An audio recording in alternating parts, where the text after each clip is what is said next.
Mambo vipi mtazamaji wa Madolali TV popote ulipo? Karibu tena kwa mara nyingine kwenye kipindi cha maisha halisi. Kipindi ambacho tunakuandalia makala fupi kuhusiana na wanyama tofauti tofauti. Na leo tumekuandalia makala kuhusiana na mnyama nungunungu, mnyama alijizoelea umaarufu tangu enzi mpaka sasa kupitia miiba yake, miiba ambayo iliyokuwepo ndani ya mwili wake na huitumia hasa kipindi cha hatari. Nungunungu au kwa jina jingine nungu ni wanyama wenye ngozi yenye miiba iliyochongoka wanayoitumia kujilinda na maadui. Walienea katika ulimwengu wa sasa na ulimwengu wa zamani. Katika wanyama wagugunaji ni watatu kwa ukubwa, wakitanguliwa na kapibara na buku.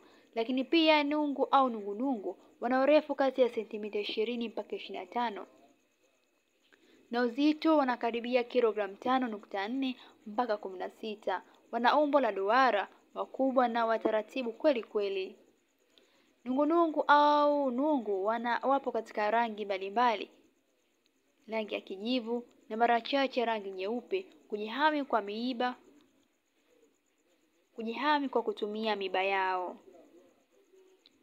Lakini pia hata hivyo nungunungu hupatikana sana katika maeneo ya kawaida na tropiki ya Asia, Italia, Afrika na Amerika Kusini na Kaskazini. Nungunungu huishi kwenye misitu, jangwani, sehemu zenye miamba, vilima na nyikani.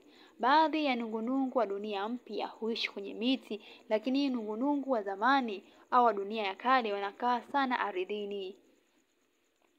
Nungunungu huweza kupatikana hata kwenye miamba, kwenye ardhi yenye hata urefu wa mita 3700 na ni wanyama wa usiku.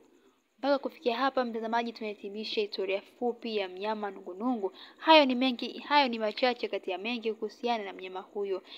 Usikose kuendelea kufuatilia Madolali TV kwa kutoa comment, kushare na kulike pia.